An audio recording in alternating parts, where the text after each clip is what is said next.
Bom, sejam todos bem-vindos. Esse é o Munisoft Meetup Group aqui da cidade de Porto Alegre. A gente está com a terceira apresentação esse ano. Essa é uma apresentação que ela é uma segunda parte de uma apresentação sobre ETL, aplicações com ETL e com controle de fluxo e paginação. Pode passar aí, Betito. Então, a nossa agenda hoje vai ser as informações aqui iniciais, a apresentação em si, uma aplicação ETL, falando um pouquinho sobre paginação. Depois vai ser mostrado uma demo utilizando essas é, informações que a gente vai passar aqui para vocês. Por final, a gente vai abrir um espaço para dúvidas e no final de tudo a gente vai fazer aquele quiz valendo voucher. Tá? Então vamos às informações. É um evento em língua portuguesa, é uma sessão que vai ser gravada, então quem não puder ficar até o final ou quiser compartilhar depois, a gente tem um canal no YouTube, vai ser disponibilizado o link lá para vocês assistirem. A gente vai ter 3 vouchers aqui, tá? Um voucher para o participante mais ativo e assertivo, conforme a gente fizer a apresentação, vocês podem participar, com perguntas inclusive. E os 2 melhores colocados no quiz também vão ganhar um voucher, tá bom? Lembrando que quem participou de algum outro meetup agora de setembro, apesar de hoje ser recém dia 2, não vai poder concorrer a um voucher aqui. Beleza? Então, o palestrante hoje vai ser o Rafael Betito, desenvolvedor Munisoft, tem experiência já de carreira aí com integrações com toda a parte do Salesforce Core, Market Cloud, Salesforce Analytics, banco de dados relacionais e plataforma SaaS. Betito, pode puxar a apresentação para ti e boa sorte aí na apresentação. Então, gente, uma boa noite a todos. Então, vamos começar. Importante dizer que essa, então, é uma apresentação mais focada para um público mais iniciante, né? Quem está começando com o Mulisoft, para ter já um template de uma aplicação de ETL para puxar dados. E também é uma continuação de uma apresentação anterior dos colegas Jefferson e Daniel, que apresentaram, então, a parte 1. Recomendo muito vocês assistirem lá para depois se ambientarem com as coisas que vão vir aqui. Lá foi visto lê do banco e joga no Salesforce, e aqui nós vamos fazer o inverso, lê do Salesforce e joga no banco. E isso traz, então, diferenças, né? Tem que ser tratado de uma forma diferente. Então, um pouquinho de teoria sobre ETL. Não vou ler, essa é a definição que está lá no Muli, mas então é o processo de levar dados de um dado para o outro, de uma origem para o destino, passando por transformações diversas no meio, padronização, deduplicação, limpeza, etc. Tá? Tem muita coisa para falar sobre ETL, mas eu prefiro gastar mais tempo lá depois, na parte mais prática, mais específica. Aí tem muito material para consultar sobre ETL na internet, o próprio site do Muli é uma fonte rica. Aí dê uma lida lá para quem não está familiarizado com o tema. Via de regra, então, o ETL é um meio, né, entre a origem e o destino, e essa origem pode ser diversa. Pode vir de um banco de dados, pode vir de arquivos, pode vir de um computador que está oferecendo uma API. Eita, a janelinha amarela está me apurrinhando aqui. Não sei como é que faz para trocar isso aqui para a pessoa que não sabe usar mouse. Tá, mas então, essa API pode estar conectada num computador, então, através dessa API eu me conecto nesse computador, ou essa API pode estar conectada numa nuvem, e aí eu puxo dados de lá, a mesma coisa do outro lado, né?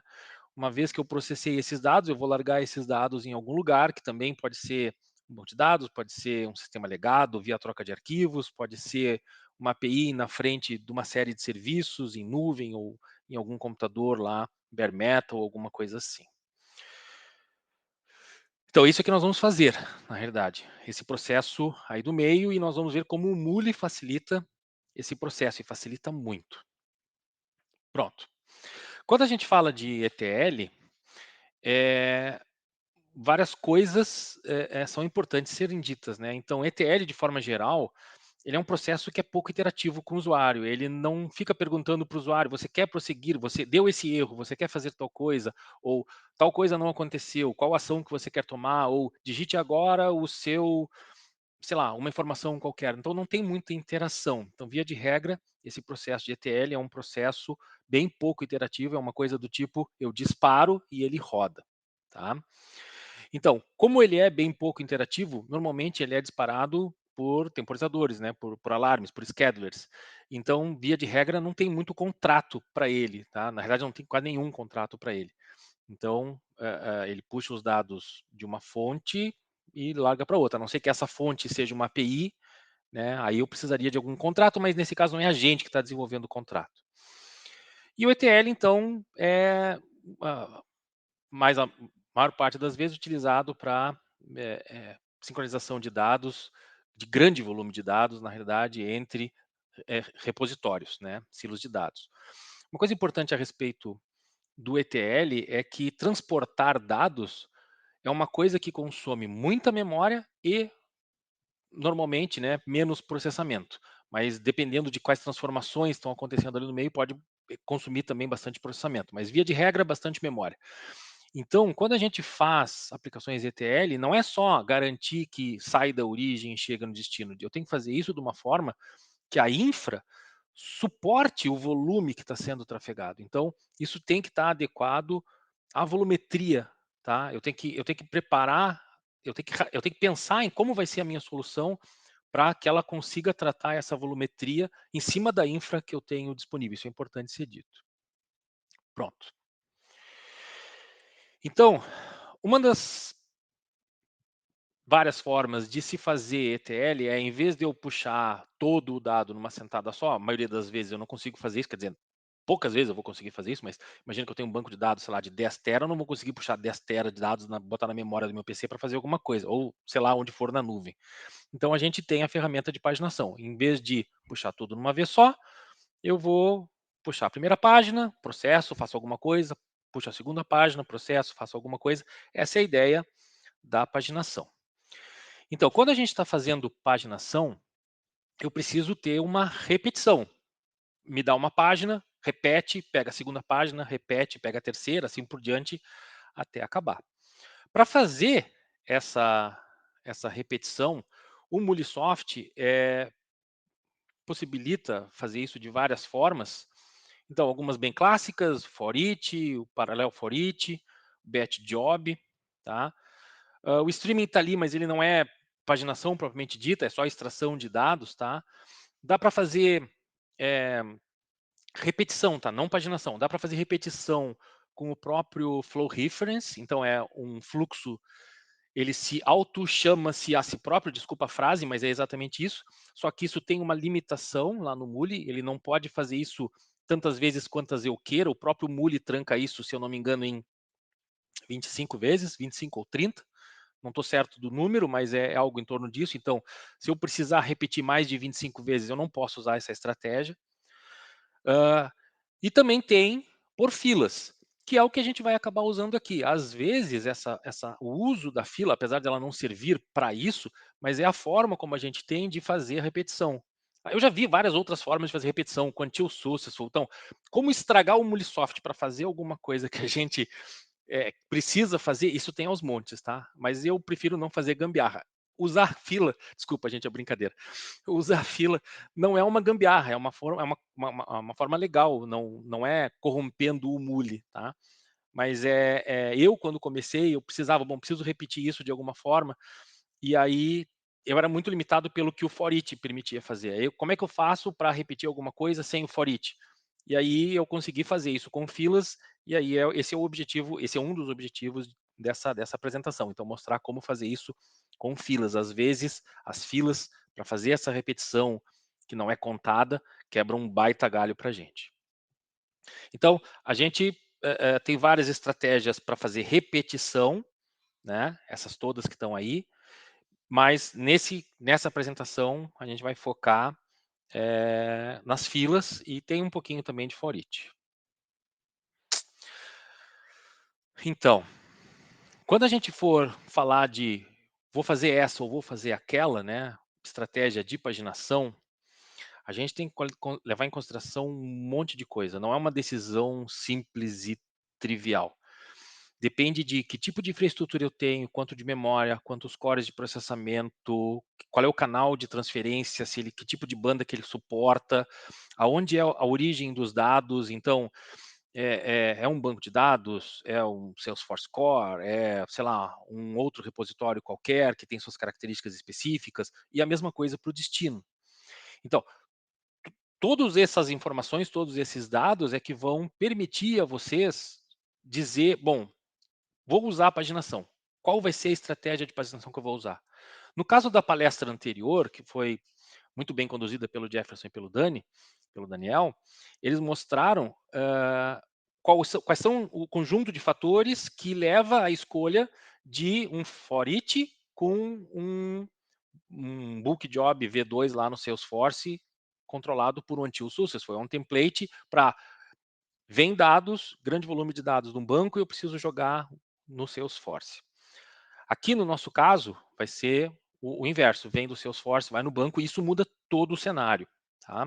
Mas então, não é uma decisão trivial, tá, gente? Tem que tomar cuidado quando for tomar essa decisão para que seja uma decisão acertada, para que não dê erros quando vocês estiverem rodando a aplicação por consumo de recurso excessivo, por, sei lá, um monte de coisa que pode acontecer. Então, qual paginação que a gente vai usar depende das características do ETL que a gente está fazendo. Então, gente, nesse caso, como eu falei, a entrada de dados vai ser o Salesforce, né?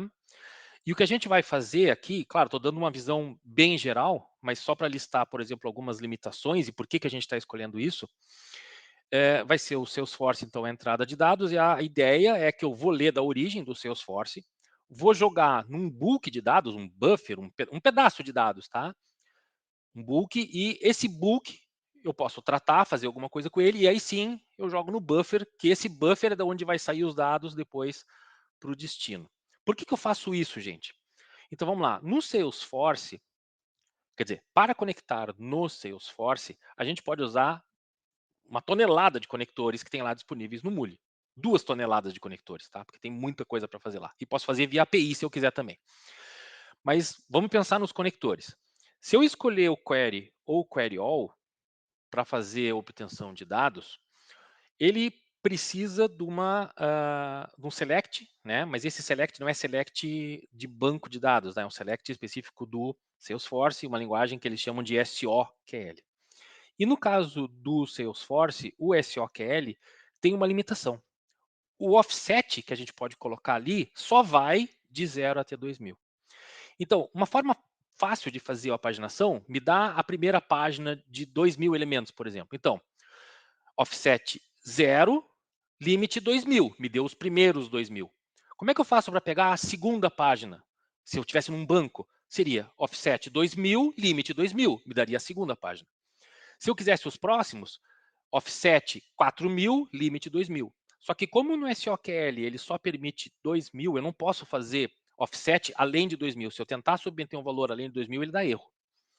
Então, como ele tem essa limitação, eu tenho que pensar numa outra estratégia para obter a próxima página, a partir de onde eu parei. Como é que eu faço isso? Utilizando, então, o último ID consultado, certo? Então, por causa da limitação do SOQL nesses dois componentes, e a gente vai usar um deles nesse template que a gente vai mostrar hoje, a gente precisa mudar a estratégia e precisa, então, usar o último ID.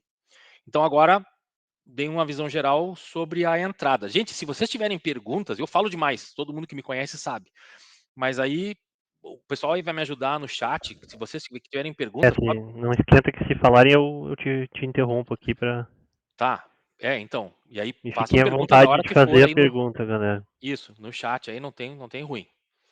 Então, a entrada vem do Salesforce. E tem paginação na entrada. Assim como tem paginação na entrada, vai ter paginação na saída também. Porque nem sempre se eu leio, por exemplo, 50 mil registros do Salesforce, lá do outro lado, eu tenho que jogar 50 mil. Pode ser que Lá do outro lado tem uma limitação de banda, alguma coisa assim, e eu tenho que lançar de 10.000 em 10.000 registros. Então, não só eu tenho que ler paginado da entrada, como eu tenho que fazer paginação na saída para me adequar a características técnicas, limitações desse outro integrante desse jogo do ETL. Então, na saída de dados, nesse exemplo, nesse template que a gente vai estar construindo hoje, vai ser para um banco de dados. Então, a ideia é, pega do buffer, onde vai estar todos os registros que ainda falta ser processados. Eu vou mostrar bem essa ideia, não é? Ele não leu tudo para o buffer, ele vai lendo aos poucos e vai processando o buffer à medida que vai chegando os registros. Do buffer, eu vou gerar books, tá? E esses books é que aí sim vão ser mandados para o destino. Quando que eu vou gerar books? Sempre que o tamanho do buffer, sempre que a quantidade de registros do buffer for maior ou igual a uma propriedade que eu vou estipular, chamado tamanho da saída. De quantos em quantos registros eu quero. Quer dizer, qual é o meu gatilho para dizer, bom, já tem registros suficientes no buffer para mandar para a saída. Tá? É essa propriedade, tamanho de saída. No caso desse template, a gente vai estar usando os conectores que já tem disponíveis, o Book Insert ou o Book Update. Tá? Acho que aqui nesse caso é o Book Insert, mas outros seriam possíveis aqui, né? Mas via de regra, se é um processo de ETL, vai ser uma operação em lotes, né? Então vale a pena a gente economizar esse tempinho de processamento da query SQL lá, do statement SQL, e ganhar um pouquinho de tempo também enviando uma vez só o SQL e várias vezes dados. Então, por isso, uma operação de bulk. Pronto. Acho que falei tudo que O, tinha que falar. Fala. o Alexandre fez uma pergunta aqui. Como funciona caso tenha alguma alteração nos dados? Uma inclusão, alteração ou eliminação no meio do processo de transmissão para um destino, já que está sendo usado um offset? Isso. Boa Então, pergunta. aí tem várias outras coisas que poderia fazer. Alexandre, deve ser o Medeiros, possivelmente. Eu acho. Para. Ele mesmo. Então. E então, dependendo de um monte de coisa que pode acontecer. Pode ser que eu tenha configurado uma chave no meu banco e por causa dessa chave as inclusões estão sempre lá no final da minha lista de registros, né? Uma possibilidade. Se for feita uma exclusão e eu já passei por ela, né? Ela já foi, então o registro já foi e eu não peguei aquela exclusão. Mas então, essa parte de sincronização é uma parte bem delicada quando a gente está trabalhando com ETL, principalmente quando a gente está trabalhando com grandes volumes, que demora horas e horas de processamento trafegando os dados, né? Mas aí, cara, eita porra, tem muitas alternativas, tem muita coisa que dá para fazer.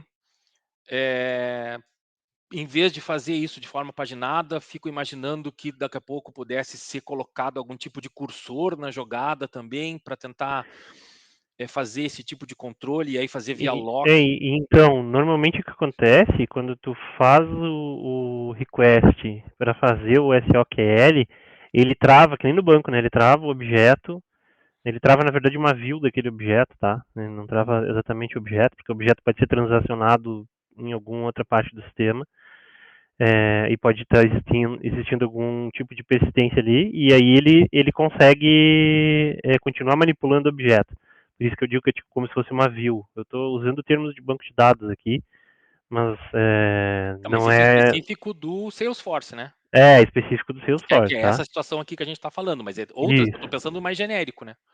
Não, estou pensando só nessa daqui, só para ficar seguro que se fizer isso com Salesforce, mas há um objeto que está sempre sendo atualizado constantemente, ele faz como se fosse uma view na hora que tu faz a SOQL, é a resposta da tua leitura lá, e aí ele trava aquilo para processar. Acabou o processamento, tu pode pedir um segundo processamento, por exemplo, para ver se criou algum gap. Mas tem que entender a funcionalidade do objeto para fazer. Em banco de dados, se tu for fazer esse mesmo tipo de estratégia, Bota uma uma que transação, o select for offset é um update. pouco diferente, mas aí tu faz num bloco transacional. Exatamente. Então, é similar, tá? Dá para o que o Salesforce faz, no fundo das contas, é similar ao que um banco de dados faria. Aí tem outros ambientes que vão ter suas limitações, que talvez sejam um pouco diferentes do que tanto Salesforce quanto um banco transacional faz hoje. Tu não te aguentou, né, Mifa? Não tem problema, não tem problema. Gente, eu Não, conheço o Mifa há sem muito tempo, pressa. tá? E ele me conhece há muito tempo também, então por isso que a gente faz esses brinquedos. Assim como conheço o Alexandre Medeiros há muito tempo também. Mas é legal. Então, tava pensando que na realidade eu falei de cursor, eu acho que cursor não seria uma boa para esse caso, não. Acho que eu falei uma grande bobagem nesse caso. Mas, então vamos lá. Medeiros, respondido? O Guilherme também, Guilherme Mazer, falou assim: fica como se fosse aberta. Então, não é bem isso. É mais, é mais parecido com o que eu falei. Ele cria tipo uma view daquilo que tu. Dependendo do tipo de cloud que tu tá mexendo com Salesforce, ele cria uma data extension, por exemplo, que é como se fosse uma view também. É. Mas é mais ou menos isso que ele faz, tá? Ele cria uma visualização daquele objeto para te pegar e manipular, enquanto o objeto continua livre para que seja inserido dados ou, enfim, manipulados em outros ambientes. É intrincado esses acessos, essas correlações entre os objetos no Salesforce, né? Mas se vocês um dia tiverem a experiência de fazer essas integrações, vocês vão ver que o usuário de vocês tem que ter as permissões para fazer essa extração de dados. Então, assim como o banco de dados tem que ter essas permissões lá também, tá? Então, no fundo, tem outros nomes, mas eles são muito similares a um banco de dados transacional. Os conceitos estão lá igual, exato. Ok? Mais alguma pergunta? Posso passar? Não, o Alexandre agradeceu só e pode passar. Tá. Então, bom, a ideia aqui é fazer uma paginação controlada que consuma o mínimo de recursos necessário e que seja eficiente no sentido de velocidade. Para isso, gente, tem que gastar um pouco de mufunfa, tá? De miolos. Então, deixa eu me exibir, né? Então, isso não é meu, não fui eu que gerei isso, é só um conhecimento que eu tenho e que eu estou agora trazendo para vocês. Mas a ideia é usar uma operação matemática fantástica, mas cujo nome em português nos leva a acreditar que ela é uma operação ruim, a operação de resto da divisão. Mas não é porque é resto da divisão que a gente tem que desconsiderar ela, isso não serve para nada. Gente, não existiria criptografia, não existiria segurança se não fosse essa operação de resto, né? Então, eu vou explicar melhor isso, não se preocupe, mas a ideia aqui é, sendo que o tamanho do buffer, então o estado atual do buffer, quantos elementos o buffer tem, e sendo T o tamanho da saída, de quantos em quantos elementos eu tenho que jogar na saída, fazendo essa conta aqui, que eu vou explicar ela melhor logo na sequência, eu vou calcular a posição aonde eu tenho que quebrar o meu buffer atual, separando os books que eu vou enviar e o que permanece, os remains, né? O que permanece no buffer. Então, esse P é a posição onde eu vou quebrar o meu buffer, separando os books e o que permanece no buffer. E aí depois, então, eu vou fazer essas operações. O book vai virar do início do buffer até a posição -1, tá? Lembre-se que aqui são posições. Então, de 0 até a posição -1, eu tenho P elementos, ou seja, que é o tamanho da saída, tá? Que é o T. E no buffer fica a partir da posição P até o final. Petito, não entendi nada disso. Então, vamos a exemplos. Então, na ideia de ter 1000 elementos no buffer, tá? Então, ó, eu vou pegar do buffer, vou gerar um book que vai ser enviado para o destino. Então, eu tenho 1000 elementos no meu buffer, já tem lá, já foi carregado os 1000 registros. Sendo que T é o 700, então eu quero a cada sempre que o meu buffer tiver mais 700 ou mais registros, eu quero enviar registros para saída. Então, eu tenho 1000 e eu quero enviar 700. O que acontece nessa conta aqui, gente? Então, 1000, tá aqui já, né? 1000 menos 1000, resto com 700. Gente, não é 1000 divididos por 700, mas vamos lá. 1000 divididos por 700 dá 1, sobra 300. Então, 1000 daqui menos 300 daqui dá os 700. Mas por que tu fez isso, Betito, se tu já tem os 700 aqui? Já vou mostrar, é o próximo slide, tá? Então, nesse caso, 700 é a posição onde eu vou quebrar o meu buffer. Significa dizer o seguinte, está aqui, visualizando aqui embaixo. No meu buffer anterior com 1000, eu vou quebrar na posição 699, porque ele começa em 0, tá? E da 700 em diante é o que permanece no buffer. Então, o meu book, o que eu vou enviar?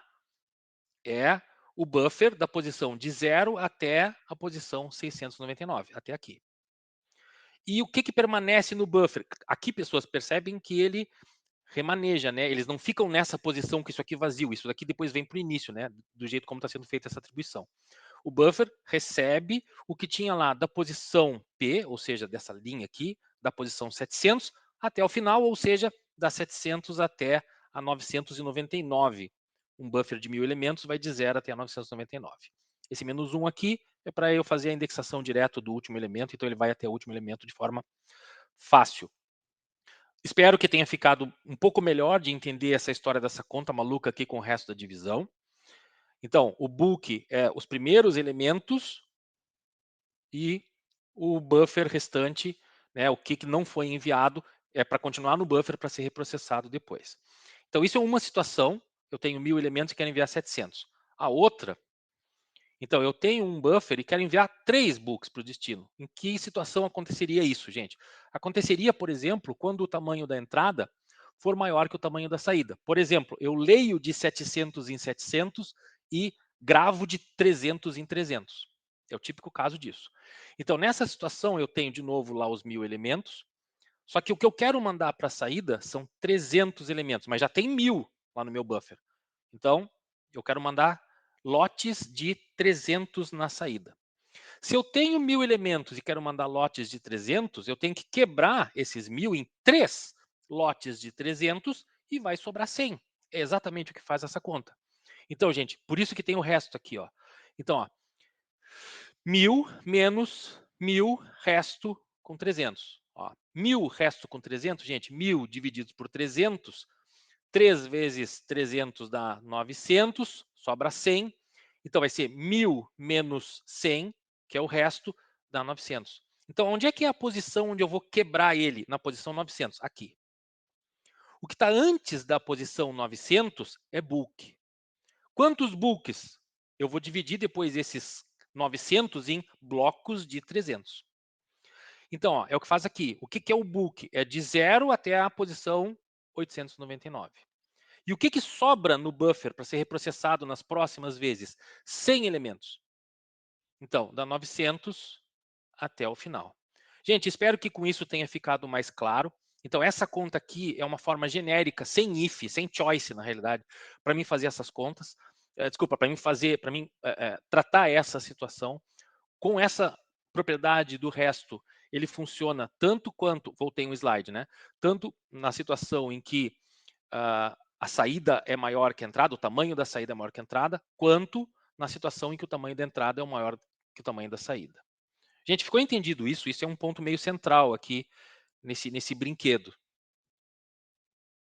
Ficou alguma dúvida? E lembrando que é lógica, né? A gente está usando lógica como base para fazer a conta, né? Ou seja, está fazendo uma conta para controlar essa paginação, né? Não está utilizando necessariamente uma biblioteca do Muli, né, para fazer isso. Então, aqui a gente separa os programadores dos arrastadores de caixinha, né, como eu brinco. Não, não é isso, não é isso, não é isso. O objetivo dessa palestra, desse meetup, é exatamente para o público que está começando no Mulisoft. Então não precisava ter falado isso. Não, todo mundo pode se tornar um grande desenvolvedor Mulisoft. Não, eu tô brincando, tô brincando. É porque tem gente que acha que é super fácil, né? E nem sempre é, né? Tem coisas que são fáceis e tem coisas que são difíceis. Certo? Mas continua aí, não quero te atrapalhar. Não, mas não me atrapalha. Para mim, né, é muito legal essa interação. Assim, a galera não tá falando nada, nem me xingando aí. Betito, para que tu inventou essa coisa maluca aí? Tá Não, mostrando isso agora, a meu galera chefe. falou que foi bem explicado, ó, tá bem explicado. Ah, pô. Então vamos lá. Agora vamos chegar lá na demo. Antes da demo, eu quero fazer algumas observaçõezinhas. Então, nessa demo que eu vou mostrar agora, nesse template, para vocês usarem depois, quando precisar, sempre que vocês precisarem, bom, preciso puxar dados do Salesforce e jogar num banco de dados, por exemplo, vou lembrar daquele meetup do Betito, e aí vou usar filas para fazer repetição na entrada, e vou fazer a paginação na entrada, como eu não posso fazer a paginação da entrada por offset, a gente já viu que o SOQL tem limitação, então eu vou fazer aonde o ID atual é maior do que o último ID que eu consultei, ordenado pelo ID, limitado ao tamanho da entrada, que são os parâmetros que eu vou passar aqui. Então é assim que a gente vai fazer a entrada de dados. E na saída, a gente vai fazer a paginação e também a repetição usando um for each normal. Aqui não precisa ser, não teria necessidade da complexidade das filas, porque aqui eu sei quantos são, aqui é contado. Aqui, gente, eu não tenho como saber quantas páginas eu vou precisar. Eu estou fazendo a consulta por ID. Eu já vou falar sobre isso, mas só adiantando. Então, eu não tenho como saber quantas páginas eu vou ler. Tá? A ideia aqui é, eu vou puxando, puxando, puxando até que se esgote a minha origem. Tá? Então, enquanto não esgotar, faça. Não dá para fazer isso com for each, então tem que ser a fila. E eu vou fazer o particionamento do buffer em books na saída, utilizando aquela continha mágica com o resto. Último slidezinho, antes da gente passar para o hands-on. Eu vou fazer, então, aqui duas execuções, que eu deixei aqui exatamente para tentar explicar antes de depois a coisa lá funcionando, que tem 111 registros na origem. Por que é 111? Porque é o que tinha lá, tá, gente? Aí eu não já peguei o que tinha lá, tá feito, a não ser que alguém tenha incluído alguma coisa lá, aí eu fico com cara de taxa aqui, mas a ideia é que ainda tem 111 lá. E vou fazer 2 exemplos. Num exemplo, eu vou ler de 30 em 30 do Salesforce e vou gravar de 70 em 70 no banco. No segundo exemplo, eu vou ler de 70 em 70 do banco, do Salesforce, desculpa, e vou gravar de 30 em 30, para mostrar que essa lógica funciona. Gente, eu não vou explicar esse cara aqui todo um por um, tá? Mas a ideia é, só rapidinho, o meu buffer está vazio, eu li 30, então 30 é um buffer. Não chegou no 70, então não enviei nada. Li mais 30, tem 60 no buffer. Não chegou no 70. Li mais 30, tem 90 no buffer. Chegou no 70, então envia 70. Dos 90 originais, sobraram 20 e assim por diante, tá? A mesma coisa nesse outro. Então está registrado aqui para depois quem quiser acompanhar o que aconteceu passo a passo. O importante aqui é ver esses 0 obtidos aqui, tá, gente? Que isso eu vou ressaltar lá de novo. Quando é que essa paginação para? Quando eu não recebo mais registros. Tá? Então, eu poderia fazer select count, e aí depois fazer um parafaça, que é como os guris fizeram na parte 1 desse meetup, ou posso fazer com as filas, enquanto ainda tem coisa vindo, repete. Essa é a ideia. Então, como é que eu sei que eu paro? Porque veio nada. Então, quando veio nada, então significa que eu vou parar. Pronto. Isso posto, Alt Tab. Eu estou jogando aqui, gente, num banco SQLite, tá? Na minha máquina aqui, então tá vazio, ó. Essa tabela que eu criei, o objetivo não é fazer o transporte de grande volume de dados, é só mostrar que funciona. Então é uma tabela bem simplesinha, só guardou o ID e o nome, tá? E tá vazia. Pronto. Então vamos agora ao template. A minha tela é pequena, peço desculpas por isso. Então, a ideia geral aqui, depois eu vou clicando nos componentes, deixa eu ver meu tempo para ver se eu falo demais, ver se eu consigo me acertar no tempo. Tá bem, pode ir que é 7 Tá horas. bem. Então, vou dar uma visão geral primeiro, gente, e depois eu clico nos componentes ali só para ver as propriedades, para ver as configurações de cada um. Então, começa a aplicação. Esse controle, gente, tá? Vou mostrar daqui a pouquinho, é onde fica guardado qual foi o último ID que eu consultei e o buffer, tá? E publica na fila.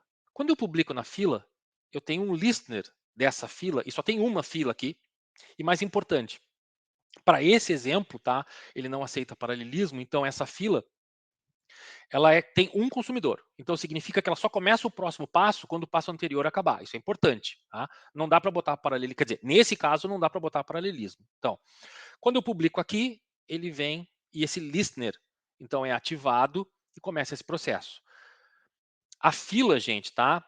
Então, eu tenho as variáveis internas aqui dos fluxos, tá? Então, esse controle aqui é para pegar o controle, não é esse aqui, é o controle que veio aqui, tá? Da fila, que veio do payload aqui da fila. Aí eu consulto lá no banco, no Salesforce, me dá aí um lote de registros, se aqui tem algum. Registro lá tantos registros recebidos, atualizo o controle, dizendo, bom, o último ID que eu consultei é tal, e adiciona esses registros que eu recebi ao buffer, é o que faz esse cara aqui. Aí eu faço o teste. Continua significa eu recebi dados. Se isso daqui devolveu dados, então ele vai fazer aqui em cima. O tamanho do payload que eu recebi é 0. Ah, eu podia ter usado not is empty, tá? Não estou preocupado aqui com questão de performance, eu prefiro legibilidade, pelo menos para esse template aqui. Então, se veio dados, significa que esse query all me devolveu registros, não interessa quanto, se foi uma página cheia ou só um pedaço, mas veio dados, então eu faço o seguinte, eu já tenho um lote para jogar na saída, aqui o teste é se o tamanho do buffer de controle, ó, vars.controle.buffer, depois eu vou mostrar isso aqui para vocês direitinho, for maior que aquela propriedade do tamanho da saída, então eu chamo esse fluxo de saída. E, independente de já ter ou não um lote para mandar, eu publico novamente o controle, que é o que esse cara aqui está fazendo. Quando eu publico o controle, qual controle? Esse aqui, gente, tá? O que foi alterado, o que tem o novo último ID e o que tem o novo buffer. Quando eu publico isso, o que isso aqui faz? Ele age como o retorno de uma repetição. Ele volta para o listener e começa, então, a executar aqui de novo. Como eu coloquei um consumidor só para essa fila, então ele garante que ele só começa o segundo passo quando o primeiro acabou, ou seja, ele se comporta exatamente como uma repetição. Gente, isso é uma ferramenta importante para vocês, tá? É sério. Várias vezes a gente não consegue fazer tudo que a gente quer fazer no Muli com uma repetição contada. Então, isso é um grande truque para vocês saberem, para facilitar a vida de vocês e para acelerar, em vez de vocês ficarem travados, ficar pensando como é que faria alguma coisa. Pô, posso usar uma fila, claro, de novo, de forma controlada, tá, gente? Mas vamos lá. No choice de continue, então, se eu recebi dados, vou fazer aqui por cima. Então, recebi dados, eu vejo, já está na hora de mandar alguma coisa para a saída. Se está, manda. De qualquer forma, volta para o início aqui para pegar uma nova página lá da entrada. Se eu não recebi dados, aí ele vai entrar nesse default. Então, isso aqui devolveu 0 registros. O que eu faço aqui é o seguinte, ainda tem dados no meu buffer que não foram enviados para a saída, então eu envio eles para a saída e fim da integração. A integração é isso, tá, gente? Na saída, que é esse fluxo aqui, ó, que está sendo chamado o mesmo fluxo aqui, o que ele faz? Ele faz aquela continha, é o que faz esses três caras aqui. Eu calculo a posição, separo a partir daquela posição o payload, que é o que vai ser enviado para o banco aqui, nesse book insert, e atualizo a variável controle com o buffer restante, né? Então, naquele caso do 1.700, eu tenho 1.000 e quero enviar 700, desculpa, tá certo. Se eu tenho 1.000 e quero enviar 700, vai sobrar os 300 aqui no buffer. Aí, esse for each aqui, o que ele faz é, naquela situação, na segunda situação que eu mostrei lá, de 300 em 300, isso aqui recebeu 900 registros. E é esse for each que quebra os 900 registros em blocos de 300. E cada bloco de 300, então, vai ser enviado aqui para o banco de dados no Book Insert e ele registra só quantos registros foram enviados. Gente, a visão geral do template ficou ok? Tem alguma dúvida? Alguém quer perguntar alguma coisa? Pode perguntar, pode xingar, pode o que seja. O Mirilli aqui fez uma pergunta. Ele falou assim: como você colocou apenas um consumidor? Posso mostrar agora, então vamos lá. Vamos agora para as propriedades dos caras. Na fila, ó, ele tem aqui já nas propriedades dele quantos consumidores eu quero. Então é bem fácil, bem simples de colocar. No próprio listener da fila. E inclusive isso é uma maneira também que você quer paralelizar, né? Eu boto mais Sim, então, consumidores. não é essa a situação. Aqui não dá. Sim, Nesse não. template não dá, mas se eu quiser paralelizar com a fila, é só vir aqui, tascar uma propriedade aqui, alguma coisa que está vindo lá de uma property que está vindo lá de um arquivo YAML ou qualquer coisa assim, já era, tá? Resolvido. Tá? Então, deixa eu mostrar algumas coisas para vocês aqui. Tá respondida a pergunta? Era isso? Acho que sim. Fechou aí, Mirilli? Ele botou assim, mas o Flow fica com múltiplas threads se eu fiz esse teste outro dia e preferi limitar o número de flows. Então, depende de onde tu executou, né? A gente passou por esse mesmo problema. Se eu estou numa máquina com o Muli rodando local, ele se comporta de uma forma. No Cloud Hub, ele se comporta de outra forma. Tá? Isso é uma droga. Eu e o Mifael, batemos cabeça aí algumas vezes com isso, mas depois que a gente aprendeu isso, mas infelizmente, Muda mesmo. então assim, tem que ler a documentação, tá? Nesse exemplo aqui vai funcionar. O objetivo aqui é mostrar um passo inicial, né? Aquilo que aguça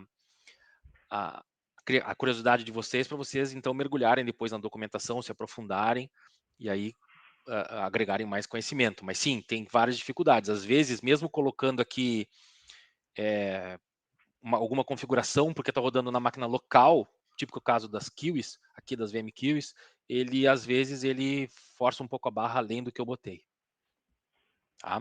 E tem problema também de Object Store, então às vezes mesmo no Cloud Hub a gente se estressa um pouco com esse problema. Mas enfim, tem que testar para cada funcionalidade o que tu quer fazer, né? O que dá para fazer. Tem várias maneiras de fazer, então tem que ir testando parâmetros e setagens para chegar numa setagem ideal, digamos assim, né?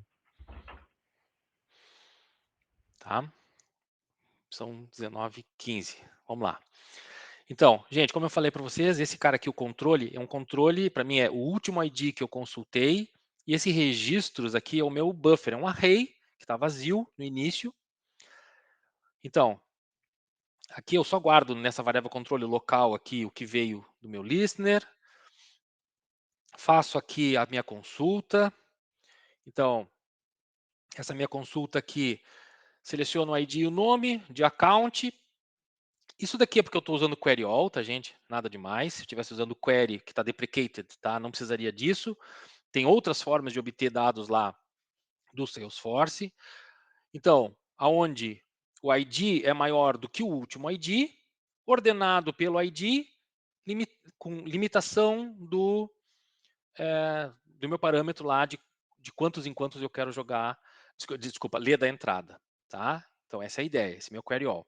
Um log, aqui a atualização do controle, então o último ID pega o max dos IDs que vieram do payload, ou seja, o último ID consultado, e nos registros eu pego o que tinha lá, ó, o valor atual, ou seja, os registros que estão atualmente no meu buffer, mais os registros que vieram do payload, ou seja, eu vou adicionando no meu buffer os registros que estão chegando, tá?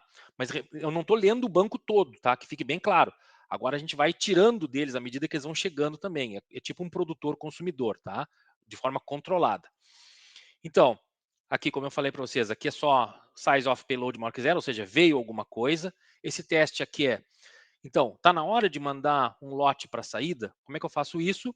Se a quantidade de registros no meu controle for maior ou igual à minha propriedade do tamanho da saída, então está na hora de mandar alguma coisa para a saída. Aqui, como eu falei, eu só estou publicando o controle de novo, para ele repetir.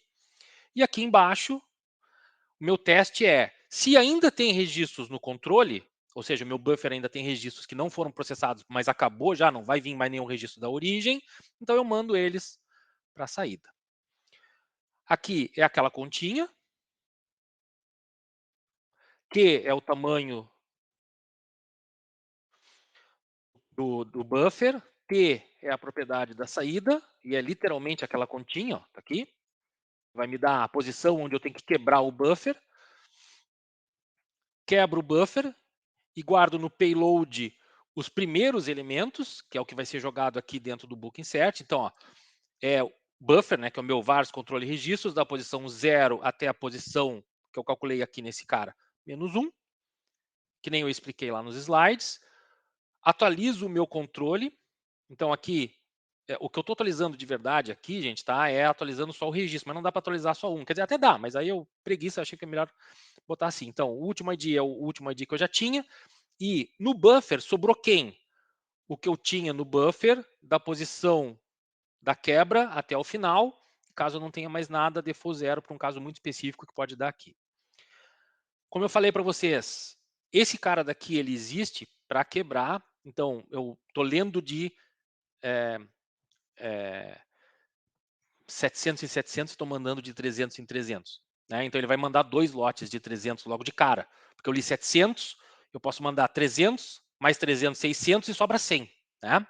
Então, é esse for each aqui, que está com batch size e tamanho da saída, é ele que quebra os meus 600 em 2 lotes de 300 e aí envia para o banco esses 300 registros, desculpa, esses registros de 300 em 300 de cada vez e um log de aplicação encerrada. Então, gente, Mostrei para vocês lá que o banco está vazio. As propriedades que eu tenho, eu vou usar o primeiro exemplo, depois eu vou rodar no segundo e vou explicar depois. Eu vou ler de 30 em 30, lembre-se, eu tenho 111 lá, tá? Eu vou ler de 30 em 30 e vou gravar sempre que o buffer tiver 70 ou mais. Essa é a ideia. Eu não vou mostrar consumo de memória aqui, gente, porque eu acho que não é o caso aqui. Isso aqui não tem consumo de memória suficiente para mostrar alguma coisa. Mas acreditem em mim quando eu digo que quando vocês ajustam bem com essa lógica, com esse template, e vocês ajustam bem esses valores aqui, eu consigo ter um consumo de memória controlado. Isso aqui não estoura, não vai consumir toda a memória e o camarada que está lá gerenciando, sei lá que ambiente mule RTF, Cloud Hub ou alguma outra coisa maluca, qualquer híbrida, tá? Ele não vai precisar ficar subindo infinitamente a memória lá E nem, dos e nem recores. thread, né? Se rodar no Cloud Hub, com certeza thread não. Pois é. Tá? Então, ó, primeiro exemplo, vou rodar com... Esse me trouxe lembranças, Mifa, mas vamos lá. 30, eu vou ler de 30 em 30 e sempre que tiver 70 ou mais, eu vou gravando de 70 em 70 no banco. E vamos rodar esse cara. Ele está por um scheduler, tá, gente? Só para mim não ter que clicar em algum lugar para startar, então vou botar run direto. Esse erro que está aqui é um erro de data weave, tá? É ele tentando adivinhar algumas coisas que ele ainda não sabe que é. Então vou pular isso. Se eu me passar um pouquinho das 19h30, tem problema? Não, não, tranquilo.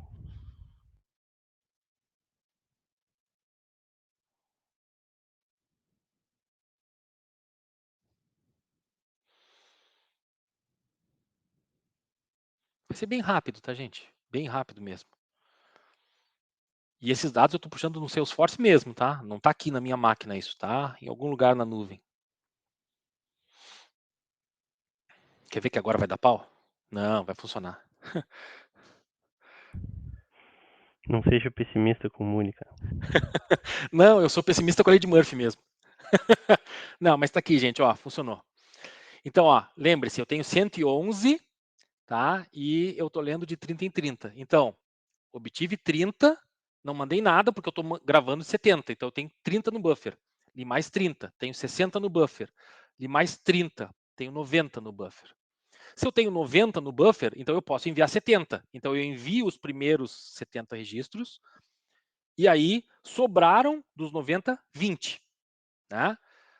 Como eu recebi registros 30, então ele continuou lá na repetição e leu mais 21 registros, que é o restante dos 111, tá? Reparem que ele leu 21 registros. Com os 20 que tinha, então, 41 registros no buffer. Aí ele repete uma próxima vez, porque aqui veio registros, ó. Veio registros. Então ele repete e aí não veio registros. Bom, então eu posso acabar aqui? Não. Ainda tem registro no buffer? Sim, tem 41. E da forma como está programado isso aqui, gente, o que restar no buffer sempre vai ser menor do que os 70 registros que está configurado na propriedade. Tá? Vou mostrar isso daqui a pouquinho. Mas acreditem em mim. Então, é só pegar esses 41 e enviar para o destino. Vamos lá.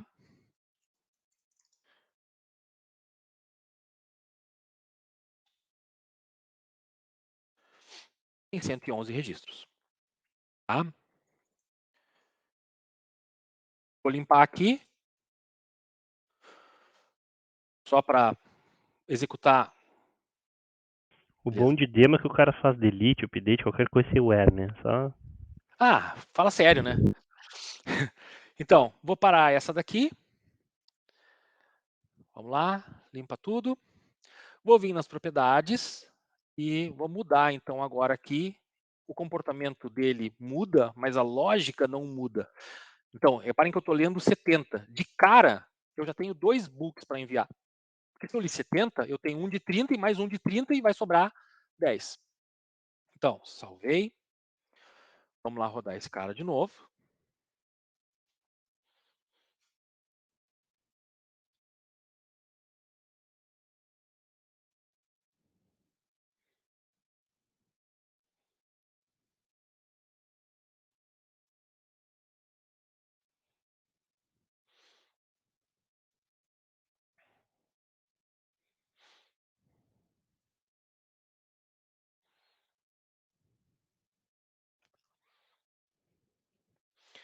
Turururururururu. Eu me esqueço que essas coisas são formais e não pode fazer esse tipo de coisa, mas azar.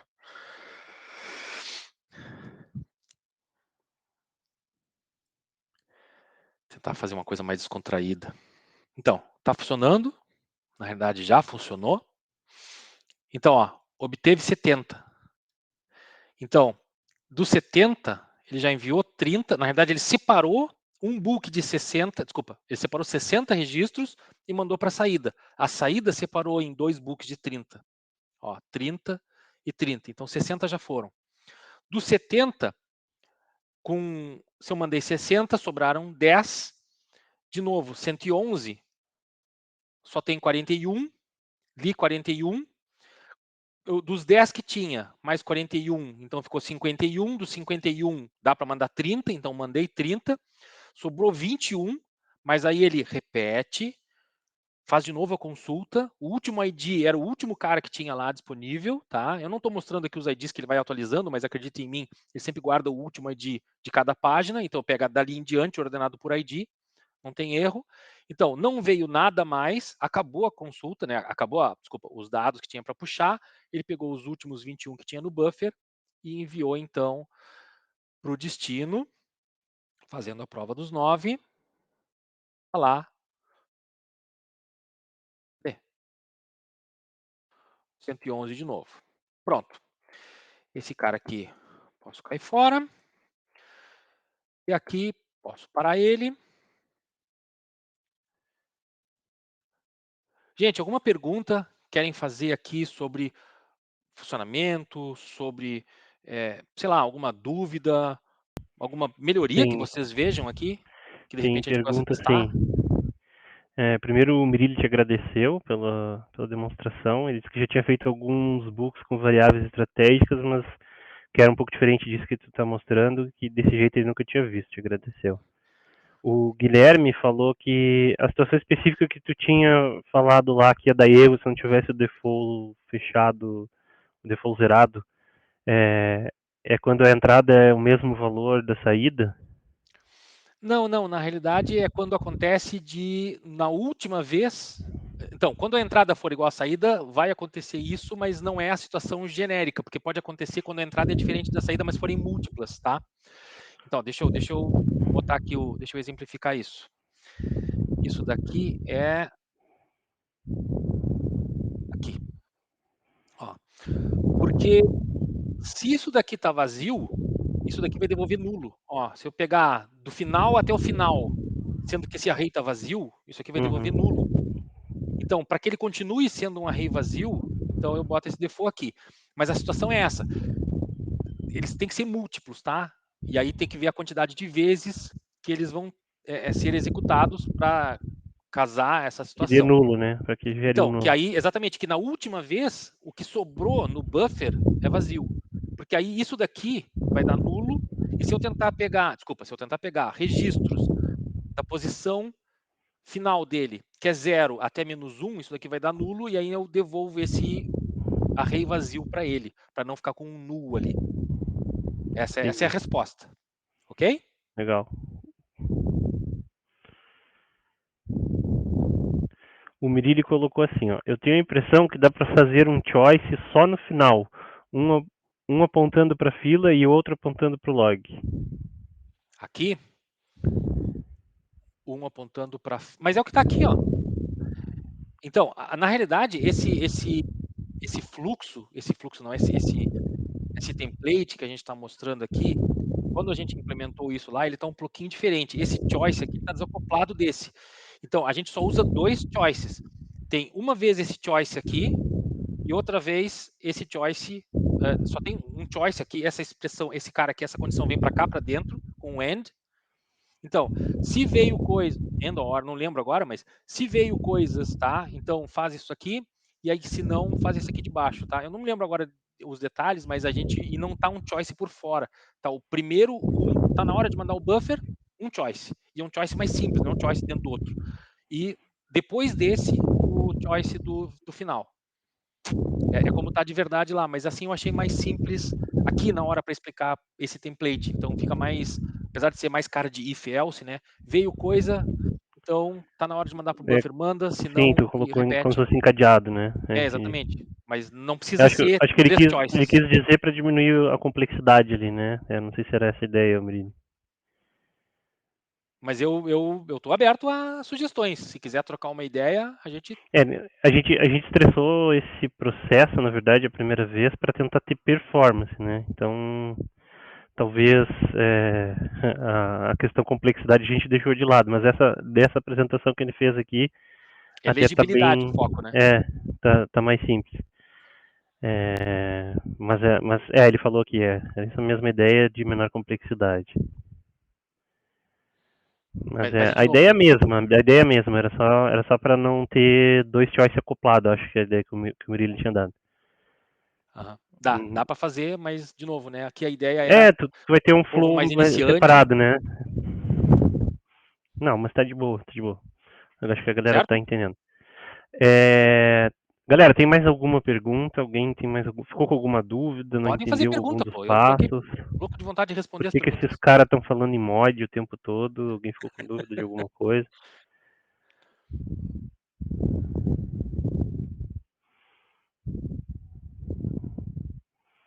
Se alguém quiser falar alguma coisa, é agora.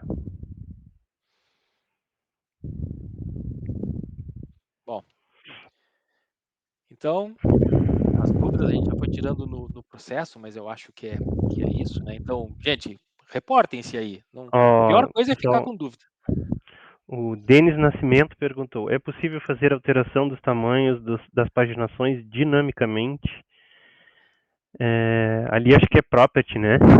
É. Sendo property, infelizmente a gente não consegue. Então, vamos lá. Mas algumas das propriedades, propriedades não, alguns dos elementos, deixa eu voltar lá no Muli, aqui, que poderiam permitir isso, né?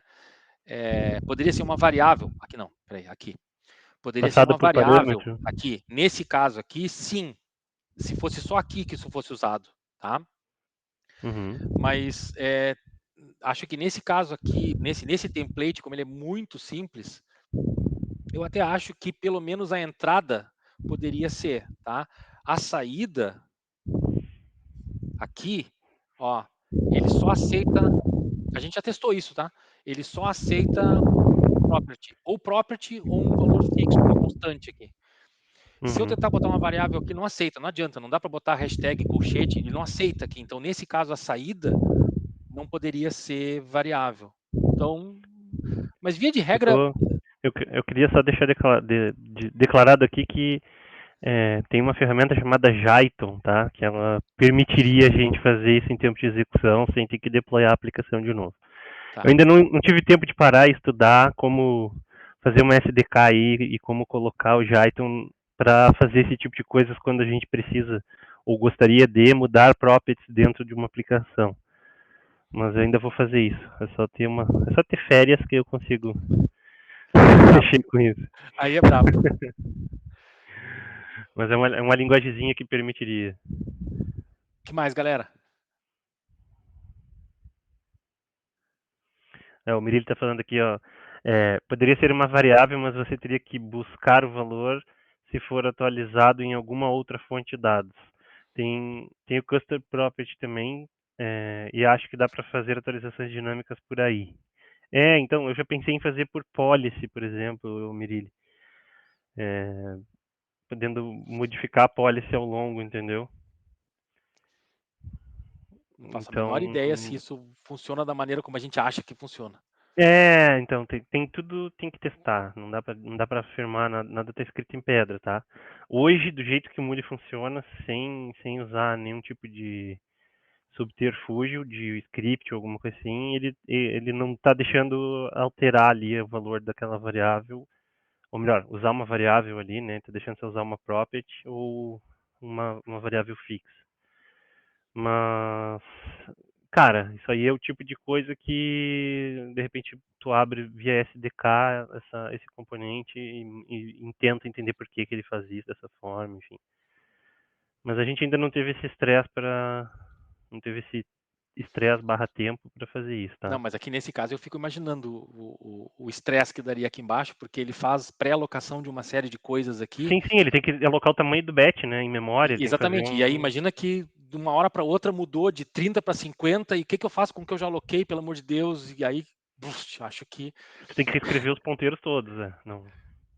então, Tem que pois é. dar um remalloc lá, mas o Jython faz isso, tá? O Jython ele cria um novo espaço de memória e por isso que eu disse que com Jython dá, é uma mistura de Java com Python. Ele usa a JVM, na verdade, usando o Python como o codificador, digamos assim. A Oracle tinha ferramentas que utilizavam Jython, como ODI, por exemplo, que era uma ferramenta bem boa para fazer ETL, e ela fazia esse tipo de coisa, mas caiu meio que em desuso, tá? Então seria uma coisa que teria que dar uma resgatada. Eu já mexi com Jython no passado, eu já fiz esse tipo de coisa, justamente por isso, de aloca um espaço em memória para fazer a saída. A entrada até pode variar, né? Mas a saída ele tem que deixar alocado lá para ele poder empilhar o que está vindo no teu buffer, né? Então é mais complexo de fazer isso. Ó, o Mirilli complementou aqui falando que no caso da primeira parte poderia ser em Jython. A API Policy é bem mais dinâmica e comunicaria com a aplicação, mas você teria que utilizar um HTTP request. Exatamente.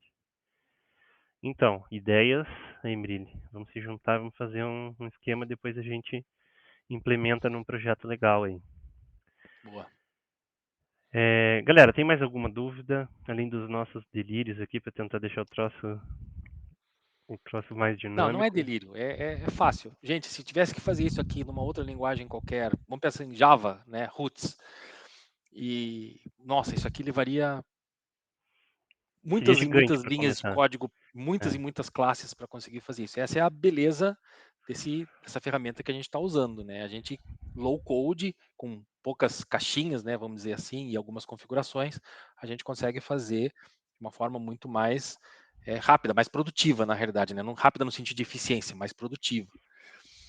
Mas então, tem um ganho de um lado, né? Cobertor curto. Quer fazer É, rápido, não adianta, tem o, que baixar o nível e fazer rápido, né? o Guilherme está falando aqui que é uma saída também, é tu criar um choice ali, um if, né, com dois tamanhos de book já pré-definidos. Aí tu passa algum parâmetro para decidir para qual deles tu quer enviar. Só tem um problema nesse caso, tu vai alocar duas vezes, dois tamanhos diferentes quando ele Não, se, depende de sei como tu lá. faz, Mifa. Acho que não, acho que não. Acho que dá para fazer sim, mas aí vejo algumas outras complicações para o resto do processo, mas a Não, mas gente ele tem que, você vai vai fazer. para cada buffer de saída, aliás, para cada buffer, quando tu tem um tamanho de saída, ele é predefinido, né? Não tem como mudar isso. Se tu tiver dois ou três fluxos com tamanhos diferentes, ele vai alocar em memória aquilo ali. Ele pode só não encher, mas ele está alocado, entendeu? Ele pode não encher, que eu quero dizer, ele não inserir dados naquele ponteiro que ele criou, naquele espaço de memória que ele criou. E isso não consome necessariamente memória física, se tu olhar lá na JVM, mas ele está alocando aquele espaço. Porque o bytecode, na hora que ele é gerado, ele lê ali que ele precisa alocar espaço para aquilo. Aí, claro, durante o fluxo, tu decide que nunca chega num daqueles tamanhos que está pré-alocado, ele não consome memória física de verdade ali, mas ele tá pré-alocando, de qualquer forma. Não, mas se a gente for ficar, meu Deus, como estragar esse código, vai ao infinito e O, além. o André tá te parabenizando aqui pela explicação, tudo muito claro e objetivo, e ele está falando para a gente não tentar fazer conexão no Salesforce com Java puro. Me parece que é algo bem complexo. Eu não tentei ainda, então. Não, boa, Mirilli, não vou tentar. Então, Bom, galera, chegou a hora que todo mundo gosta, né? A hora do quiz. É, eu vou roubar a tela aqui e vou parar a gravação aqui também. Acho que a parte técnica acaba por aqui. pronto. Ó,